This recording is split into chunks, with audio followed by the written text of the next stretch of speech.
Hello friend, welcome है आपका हमारे चैनल स्टडी डॉट में। कैसे हैं फ्रेंड? उम्मीद है कि अच्छे होंगे। फ्रेंड, आज का जो टॉपिक है वो है वैदिक सभ्यता, प्राचीन भारत। ये जो है वीडियो वन लाइनर है, लेकिन इसमें कुछ चीज़ों को है जो वो हम आपको समझाते हुए आगे बढ़ेंगे। ठीक है फ्रेंड, जितना संभव हो सकेगा मैं समझाने की कोशिश करूँगा। और हम जो है ये स्पेशल वीडियो एनटीपीसी और ग्रुप डी जो वनडे एग्ज़ाम है उसके लिए है। जो भी जैसे ही ये सिलेबस कंप्लीट हो जाएगा उसके बाद हम आपको जो है इसका विस्तृत रूप भी पढ़ाएंगे स्टडी डॉट चैनल पे। ठीक है फ्रेंड, समय को व्यतीत न करते हुए इसके देखते हैं। वैदिक सभ्यता, प्राचीन भारत। वैदिक सभ्यता जो है भारत की सबसे प्राचीन सभ्यता मानी जाती थी, लेकिन 1921 में जब सिंधु घाटी सभ्यता की खोज हुई तो यह अपने गौरव को खो दिया। यह 20वीं शताब्दी से पहले माना जाता था कि वैदिक सभ्यता ही भारत की सबसे प्राचीनतम सभ्यता है। ठीक है फ्रेंड, लेकिन 1921 में, जो कि पहले वीडियो में सिंधु घाटी सभ्यता को बताया जा चुका है, तो आप उसे देखें, वन लाइनर क्वेश्चन को समझें और याद करें। तो अब हम पढ़ेंगे क्या, वैदिक सभ्यता के प्राचीन भारत। तो वैदिक सभ्यता के बारे में थोड़ा बहुत बता देते हैं फ्रेंड। वैदिक सभ्यता में जो लोग थे जो आकर निवास किए थे, प्राचीन सभ्यता में जो सिंधु घाटी सभ्यता थी वो 2350 ईसा, जो कि उसमें दिखाएगा 2500 ईसा पूर्व से, 2500 ईसा पूर्व से 1750 ईसा पूर्व तक, 1750 ईसा पूर्व तक है। वो कौन थे फ्रेंड? सिंधु घाटी सभ्यता के लोग स्थापित थे। लेकिन माना जाता है कि उस समय प्राकृतिक वो सही नहीं थी और बाढ़ आने के कारण बहुत सभी सभ्यताएं जो है तहस नहस हो गई। फिर 1500 ईसा पूर्व में, 1500 ईसा पूर्व में जो है वैदिक सभ्यता का उदय होता है। माना जाता है कि ये पृथ्वी है, पृथ्वी के जो ये मध्य एशिया है, मध्य एशिया से होकर भारत जो है भारत में आए थे। आर्य, इन्हें आर्य के नाम से जाना जाता है। आइए तब इसके बारे में थोड़ा बहुत देखते हैं। पूर्व वैदिक या ऋग्वैदिक संस्कृति का काल किसे माना जाता है? तो पूर्व वैदिक या ऋग्वैदिक का काल जो है 1500 ईसा पूर्व से 1000 ईसा पूर्व तक माना जाता है। ऋग्वैदिक काल या पूर्व वैदिक काल की जो सीमा है, अवधि है, वो 1500 ईसा पूर्व से 1000 ईसा पूर्व माना जाता है। उत्तर वैदिक संस्कृति काल किसे माना जाता है? जो उत्तर वैदिक काल है, वैदिक काल के बाद आपका उत्तर वैदिक काल आता है, वो 1000 ईसा पूर्व से 600 ईसा पूर्व माना जाता है। आर्य शब्द का शाब्दिक अर्थ है श्रेष्ठ या कुलीन। मैक्स मूलर कहते हैं कि आर्य जो है, आर्य का शाब्दिक अर्थ होता है कुलीन। आर्य जो हैं, सभी लोगों ने बताया कि आर्य जो है पश्चिमी सभ्यता से आए हैं। पश्चिमी सभ्यता का मतलब होता है ब्रिटिश या अमेरिकी सभ्यता, रोम की सभ्यता। दक्षिणी सभ्यता में दक्षिण अफ्रीका के लोग आकर भारत में निवास किए। लेकिन मैक्स मुलर ने यह कहा है कि मध्य एशिया के लोग ही भारत में आकर बसे हैं और उन्हें ही आर्य कहा गया है। आर्य का मतलब ब्राह्मण कुलीन से होता है, जिन्हें श्रेष्ठ माना गया है। किस फसल का ज्ञान वैदिक काल के लोगों को नहीं था? वो था तंबाकू। तंबाकू का ज्ञान जो है उन लोगों को नहीं था। उत्तर वैदिक काल के वेद विरोधी और ब्राह्मण विरोधी धार्मिक अध्यापकों को किस नाम से जाना जाता था? श्रवण के नाम से। वैदिक गणित का महत्वपूर्ण अंग है शुल्क सूत्र। शुल्क सूत्र, शुल्क सूत्र जो है फ्रेंड, वो वैदिक गणित का महत्वपूर्ण अंग है, तो इसे ध्यान दीजिएगा। किस वेद में प्राचीन वैदिक युग की संस्कृति के बारे में सूचित की गई है? ऋग्वेद। ऋग्वेद जो है वैदिक काल की सबसे प्राचीन वेद है। 4 वेद हैं, आपको मालूम होगा। ऋग्वेद, यजुर्वेद, सामवेद और अथर्ववेद। ये 4 वेद हैं जिसे भारत में पाया गया है और यहाँ पे आर्य लोगों ने इसकी रचना की है। ऋग्वेद में जो है आपको महान विश्वामित्र, विश्वामित्र का नाम आप सुने होंगे। विश्वामित्र, विश्वामित्र जो है इस समय के सबसे महान मुनियों में से एक थे। ठीक है फ्रेंड, वेदों की संख्या कितनी है? 4, जो कि हम बता चुके हैं। ऋग्वेद, यजुर्वेद, सामवेद, अथर्ववेद। भारत के राज्य चिन्ह में प्रयुक्त होने वाले शब्द सत्यमेव जयते किस उपनिषद से लिए गए हैं? मुंडक उपनिषद। मुंडक उपनिषद से लिए गए हैं भारत के सत्यमेव जयते। ये इंपॉर्टेंट है, ये पूछा ही जाता है, बहुत बार पूछा गया है एग्जाम में, कॉम्पिटेटिव एग्जाम में। तो आप एक बार देख लीजिएगा, मैक्सिमम लोगों को ये चीज़ें याद होती हैं। ऋग्वैदिक आर्यों का मुख्य व्यवसाय क्या था? पशुपालन। ऋग्वैदिक आर्यों का जो प्रमुख था वो पशुपालन था। ऋग्वैदिक आर्यों का मुख्य व्यवसाय क्या था? पशुपालन। और सिंधु घाटी सभ्यता में हम लोगों ने क्या पढ़ा था? उनका मुख्य व्यवसाय क्या था? व्यापार। सिंधु घाटी सभ्यता में क्या था फ्रेंड? व्यापार था, लेकिन ऋग्वैदिक काल में पशुपालन था। ऋग्वैदिक काल में यज्ञों की बहुत वर्णन किए गए हैं। इसमें सबसे प्रिय पशु जो था इनका घोड़ा था। घोड़ा जो था वो सबसे प्रिय पशु था। गायों को ये ज़्यादा रखते थे तथा उनसे दूध, मट्ठा, दही जो भी प्राप्त होते थे उसका सेवन करने के लिए वे प्राप्त करते थे। ऋग्वैदिक काल में गायों को जो चोट पहुंचाता था या गायों को जो मार देता था उसे सीधे मृत्यु दंड दी जाती थी। ठीक है फ्रेंड। भारतीय संगीत का आदि ग्रंथ कहा जाता है सामवेद। ठीक है। प्रथम विधि निर्माता कौन है? मनु कृष्णा। भक्ति का प्रथम और प्रधान ग्रंथ है श्रीमद् भागवत गीता। जो भारत का सबसे पवित्र ग्रंथ माना जाता है वो क्या है? श्रीमद् भागवत गीता। हिंदुओं का सबसे पवित्र ग्रंथ क्या है? श्रीमद् गीता भागवत। ऋग्वेद में संपत्ति का प्रमुख रूप क्या है? गौधन ऋग्वेद के। ऋग्वेद में संपत्ति का प्रमुख रूप क्या है? गौधन ऋग्वेद मतलब जिसके पास जितनी ज़्यादा गायें होती थी वे व्यक्ति सबसे अमीर माना जाता था। ऋग्वेद में अमीर या सबसे श्रेष्ठ व्यक्ति वही माना जाता था जिसके पास जितनी अधिक गायें होती थी। किस मंडल में शूद्र का उल्लेख पहली बार मिलता है? 10वें पुराण की संख्या कितनी है? 18। ये थोड़ा देखिएगा फ्रेंड, समझिएगा, थोड़ा मिसप्रिंट हो गया है। किस मंडल में शूद्र का उल्लेख मिलता है? वर्ण व्यवस्था का जो आपको हम बताए थे सिंधु घाटी सभ्यता, सिंधु घाटी सभ्यता में अभी वर्ण व्यवस्था की कोई बात नहीं हुई थी, लेकिन जैसे ही वैदिक सभ्यता में आते हैं तो उसके 10 मंडल हैं। ऋग्वैदिक में 10 मंडल हैं जिसमें 1 से कामा कामा 10 तक हैं। पहले 2 से 7 तक को जोड़ा गया है, बाद में 1, 9, 8 और 10 को जोड़ा गया है। 10वें मंडल में जो है फ्रेंड उसमें शूद्रों की बातें की गई हैं। शूद्रों जैसे माना जाता है कि वर्ण व्यवस्था मतलब है जाति व्यवस्था, ब्राह्मण, क्षत्रिय, वैश्य, शूद्र। तो ब्राह्मण को उच्च जाति माना जाता है, उसके बाद क्षत्रियों को, फिर वैश्यों को, फिर उसके बाद शूद्रों को माना जाता है। ठीक है। तो इसकी जो उल्लेखना हुई है वो 10 में हुई है। पुराणों की संख्या कितनी है फ्रेंड? 18। पुराणों की संख्या कितनी है? 18। ऋग्वेद में जो मंडल हैं वो कितने हैं? 10। सूक्तियाँ कितनी हैं? 1028। और जो इनकी मंत्रों को पढ़ता था उस ब्राह्मण को होत्री कहा जाता था। जो इस मंत्रों को पढ़ता था ऋग्वेद में उसे होत्री के नाम से बुलाया जाता था। वैदिक धर्म का प्रमुख लक्षण किसकी उपासना से था? प्राकृतिक। प्रकृति को ही वो सबसे ज़्यादा महत्व देते थे वैदिक काल में। वैदिक काल में जो बात करें तो सभी चीज़ें अच्छी थी।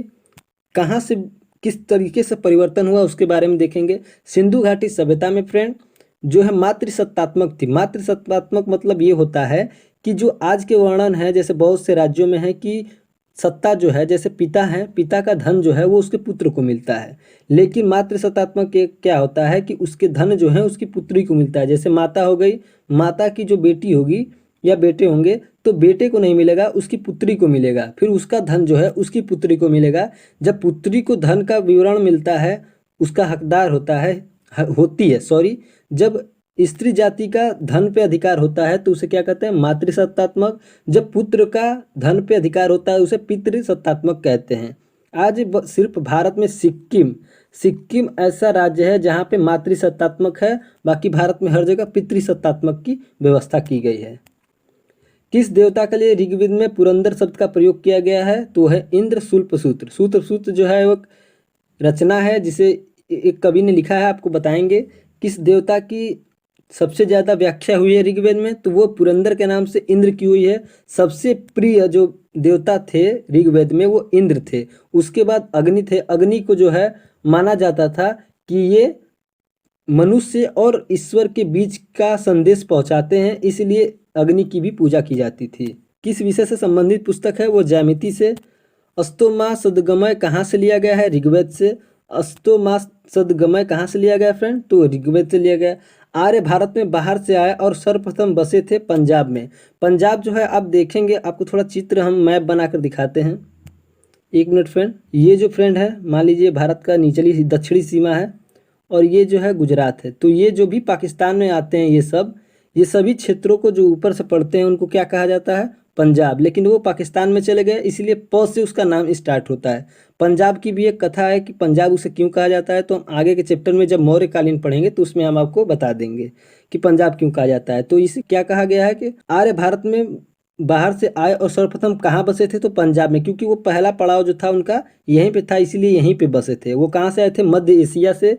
मध्य एशिया जो ये मान लीजिए पृथ्वी गोल है तो यहाँ पे जो है हमारा एशिया है, तो एशिया के मध्य यहाँ से वो आए थे और यहाँ पे निवास किए थे, जो कि ये है तत्कालीन जो है ये है। उसके वर्ड को हम बाद में दिखाएंगे। आर्य भारत में बाहर से और पंजाब में बसे। ऋग्वेद का कौन सा मंडल पूर्णतः सोम को समर्पित है? 9वां मंडल। 9वां मंडल जो है वो सोम देवता को समर्पित है। प्रसिद्ध 10 राजाओं का युद्ध दशराज युद्ध किस नदी के तट पर लड़ा गया था? परुशणी। परुशणी को जो है रावी नदी के नाम से जाना जाता है। आज के तत्कालीन जो है वो रावी नदी के नाम से जाना जाता है। इसको थोड़ा ध्यान दीजिएगा। ऋग्वेद में सबसे प्रसिद्ध युद्ध जो है वो 10 राजाओं का युद्ध है। 10 राजाओं के युद्ध में ये हुआ फ्रेंड कि जसराज नाम का एक राजा था जो कि जिसके पुरोहित जो थे वो विश्वामित्र थे। विश्वामित्र को उनके पुरोहित पद से हटा दिया गया। इससे वह विरोधित हो गए और दूसरे राज्यों में जाके राजाओं से मिल गए तथा 10 राजाओं को एकत्रित किया जसराज से युद्ध करने के लिए। मैं थोड़ा नाम भूल रहा हूँ, आप एक बार देख लीजिए, जसराज ही था या राजस, ऐसे ही कुछ नाम था, सॉरी चाहूँगा। तो उससे 10 राजाओं को एकत्रित करके विश्वामित्र जसराज से युद्ध करते हैं। ये जसराज हो गया फ्रेंड।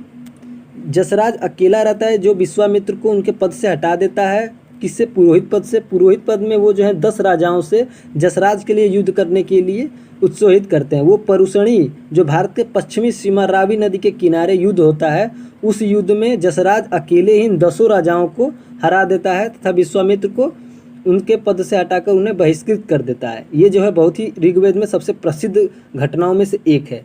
धर्मशास्त्रों में भू राजस्व की दर क्या है? भू राजस्व में कर होता है, जो भूमि पे जो उगाई जाती थी अनाज उसके लिए 1/6 था। आज जो है बहुत ही ज़्यादा है, बाद में 1/3 तथा बात करें मुगलों के राज्य में तो उस औरंगजेब ने 1/2 और 1/3 कर दिया था, जिसने बहुत ही ज़्यादा अत्याचार किया था भारत पे। 800 ईसा पूर्व से 600 ईसा पूर्व का काल किस युग से जुड़ा है? ब्राह्मण युग से। 600 ईसा पूर्व के बाद जो है फ्रेंड वो बौद्ध युग और जैन का उदय हो जाता है, जिससे ब्राह्मण भिक्षुक जो हैं वो विलुप्त होते जाते हैं। इसी का बदला लेने के लिए बाद में जो है पुष्यमित्र शुंग का उदय होता है, जो बहुत ही ज़्यादा रूप से बौद्धों और जैनों को हानि पहुंचाता है। इसके बारे में आगे देखेंगे फ्रेंड, पहले इसको देखते हैं, ठीक है। आरंभिक वैदिक साहित्य में सर्वाधिक वर्णित नदी है सिंधु। वैदिक काल में भी सिंधु का बहुत ज़्यादा वर्णन है, तो सिंधु घाटी हर जगह प्रसिद्ध है। उपनिषद काल के राजा अश्वपति कहाँ के शासक थे? केकय के। अध्यात्मक ज्ञान के विषय में नचिकेता और यम का संवाद किस उपनिषद में प्राप्त होता है? कठोपनिषद में, ठीक है फ्रेंड। उपनिषद काल के राजा अश्वपति कहाँ के शासक थे? केकय के। अध्यात्मक ज्ञान के विषय में नचिकेता और यम का संवाद किस उपनिषद में प्राप्त होता है? कठोपनिषद में। कठोपनिषद में इनका प्राप्त होता है फ्रेंड, इसको ध्यान दीजिएगा आप। वैदिक नदी कुंभक काबुल का स्थान कहाँ निर्धारित होना चाहिए? अफगानिस्तान में। काबुल जो है कहाँ है? आप जानते हैं, अफगानिस्तान में। कपिल मुनि द्वारा प्रतिपादित दार्शनिक प्रणाली है सांख्य दर्शन। भारत के किस स्थल की खुदाई से लौह धातु के प्रचलन के प्राचीनतम प्रमाण मिले हैं? तो वह है, अगर सिंधु घाटी सभ्यता के बारे करें उस समय तो नहीं मिला है। और भारत के किस स्थल की खुदाई से लौह धातु के प्रचलन के प्राचीनतम प्रमाण मिले हैं? तो वैदिक काल में जो है दैमाबाद जो है उस समय था महाराष्ट्र, तत्कालीन महाराष्ट्र में खुदाई के बाद वहाँ से लोहे प्राप्त हुए हैं। यहाँ पे नहीं दिया है, आप लिख लीजिए महाराष्ट्र से। और दूसरी बात ये कहें फ्रेंड कि लोहे का सबसे ज़्यादा प्रयोग जो है वो उत्तर वैदिक काल में किया गया, जो जैन धर्म और बौद्ध धर्म के समय आते हैं। उत्तर वैदिक काल जो है 1000 ईसा पूर्व से 600 ईसा पूर्व तक आता है। 1000 ईसा पूर्व से 600 ईसा पूर्व तक आता है। और इसी काल में सबसे ज़्यादा लोहे का प्रयोग हुआ था और खुदाई भी हुई थी। लोग स्थानीय रूप से रहने लगे थे। किस काल में अछूत की अवधारणा स्पष्ट रूप से उदित हुई है? धर्मशास्त्र के काल में। गायत्री मंत्र देवी सावित्री को संबोधित किस पुस्तक में मिलता है? ऋग्वेद में 3रे मंडल में। इसको भी याद करिएगा, हम बताए थे 10 मंडल है, ऋग्वेद में जो है गायत्री मंत्र मिलता है जो 3रे मंडल में है। न्याय दर्शन को प्रचारित किया था गौतम ने। प्राचीन भारत में निष्क से जाने जाते थे स्वर्ण आभूषण। निष्क के नाम से किसे जाना जाता था फ्रेंड? वो स्वर्ण आभूषण को जाना जाता था। योग दर्शन के प्रतिपादक है पतंजलि। पतंजलि जो है प्राचीन वैदिक सभ्यता के योग दर्शन जो आज के योगाभ्यास किया जाता है उसके सबसे बड़े जन्मदाता जो हैं पतंजलि हैं। तो योग का यदि जन्मदाता पूछा जाए तो वो कौन है फ्रेंड? पतंजलि हैं। उपनिषद पुस्तकें हैं दर्शन पर। पूर्व वैदिक आर्यों का धर्म प्रमुख था प्राकृतिक पूजा। आर्य जो सबसे ज़्यादा किसकी पूजा करते थे? प्रकृति की, और यज्ञ करते थे, जिसमें आपका अश्वमेध यज्ञ, जसराज यज्ञ, बहुत से यज्ञ ऐसे वर्णित हैं। चरक संहिता नामक पुस्तक किस विषय से संबंधित है? चिकित्सा से। चरक जो है सबसे फेमस वैद्य थे वैद्य का मतलब ये होता है जो आज के डॉक्टर हैं उसी को चिकित्सक कहा जाता है, और आधुनिक प्राचीन काल में उसे वैद्य के नाम से जाना जाता था। यज्ञ संबंधी विधि विधानों का पता चलता है यजुर्वेद में, जो आपको बता दें यजुर्वेद में यज्ञ का प्रावधान है, सामवेद में संगीत का प्रावधान है, अथर्ववेद में जो है भूत टोना सभी ऐसी चीज़ों का प्रयोग है जो आज के कलयुग में प्रयोग होते हैं। वैदिक युगीन सभा क्या थी? मंत्री परिषद थी। वैदिक काल में जो था मंत्री परिषद का गठन होने लगा था। सिंधु घाटी सभ्यता में जो है गणराज्य का गणतंत्र का शासन था। वैदिक युग में प्रचलित लोकप्रिय शासन प्रणाली थी गणतंत्र। गणतंत्र का मतलब होता है जनता द्वारा चुने गए प्रतिनिधि तथा जनता के द्वारा किए गए कार्य ही होंगे, उसे गणतंत्र कहते हैं। सबसे प्राचीन वेद कौन सा है? ऋग्वेद। कौन भारतीय दर्शन की आरंभिक विचारधारा है? वो है सांख्य। सांख्य, योग, न्याय, वैशेषिक, मीमांसा एवं वेदांत, इन 6 भिन्न भारतीय दर्शनों की स्पष्ट रूप से अभिव्यक्ति युक्त वैदिक युग में। वह दस्तकारी कौन सी है जो आर्यों द्वारा व्यवहार में नहीं लाई गई थी? लुहार। लुहारगिरी जो है वो वैदिक काल में नहीं लाई गई थी। लोहे का प्रयोग तो हो रहा था लेकिन लुहार की अभी खोज नहीं हुई थी। लुहार जो कार्य करते हैं आज के रूप में हथियारों का प्रयोग या हथियार बनाते हैं, उसका जो है वर्णन ऋग्वैदिक काल में नहीं मिलता है। प्राचीनतम व्याकरण अष्टाध्यायी के रचनाकार हैं पाणिनि। तो आप देख सकते हैं इसमें एक ट्रिक है, प्राचीनतम व्याकरण अष्टाध्यायी, तो यहाँ पे ड़ क्या है बता रहा है? पाणिनि। व्याकरण पाणिनि, इससे आप याद कर सकते हैं, ये बहुत इंपॉर्टेंट है। आप कोई भी एग्जाम दीजिए, अगर इतिहास से 10 क्वेश्चन आते हैं तो एक क्वेश्चन ये पूछा ही जाता है। अष्टाध्यायी के रचनाकार हैं पाणिनि। कौन सी स्मृति प्राचीनतम है? मनु स्मृति। आदि काव्य की संज्ञा किसे दी जाती है? रामायण को। आदि काव्य किसे दिया जाता है? रामायण को। सबसे जो बड़ा काव्य है वो कौन है? महाभारत। भारत का सबसे बड़ा काव्य क्या है? महाभारत। प्राचीनतम पुराण है मत्स्य पुराण। ऋग्वेद में सबसे पवित्र नदी किसे माना गया है? सरस्वती में। इसका उल्लेख जो है सिंधु घाटी सभ्यता में भी हुआ था, लेकिन ऋग्वेद में सबसे प्राचीन जो है सरस्वती को माना गया है। आज जो है ये सिर्फ मान्य है, विलुप्त हो चुकी है। वैदिक समाज की आधारभूत इकाई थी काल कुटुंब। ऋग्वैदिक युग की प्राचीनतम संख्या कौन सी थी? विदत। ऋग्वैदिक युग की प्राचीनतम संस्था कौन सी थी? वो विदत थी। ठीक है फ्रेंड। ओके फ्रेंड, ये सिलेबस जो है यहीं पे समाप्त हो गया। वैदिक कालीन सभ्यता जो है यहाँ पे समाप्त हो गई, तो विदा लेना चाहेंगे फ्रेंड। अगला वीडियो जो होगा वो जैन धर्म तथा बौद्ध धर्म पे होगा। बौद्ध के बारे में और महावीर के बारे में वो वीडियो होगा। तो उम्मीद है कि आपको ये वीडियो अच्छी लगी होगी। अगर आपको ये वीडियो अच्छी लगी हो तो शेयर करें, कमेंट करें, जुड़े हमारे स्टडी चार्ट चैनल से, जो लगातार आपको हेल्प पहुंचाने की कोशिश कर रही है। फ्रेंड, हमारे ही चैनल पे आपको यूपीएसआई का पूरी तरह से तैयारी कराई जाएगी। आप जितनी जल्दी हो सके हमारे यूट्यूब चैनल स्टडी चार्ट से जुड़ें। ठीक है फ्रेंड, तब तक के लिए धन्यवाद। जय हिंद।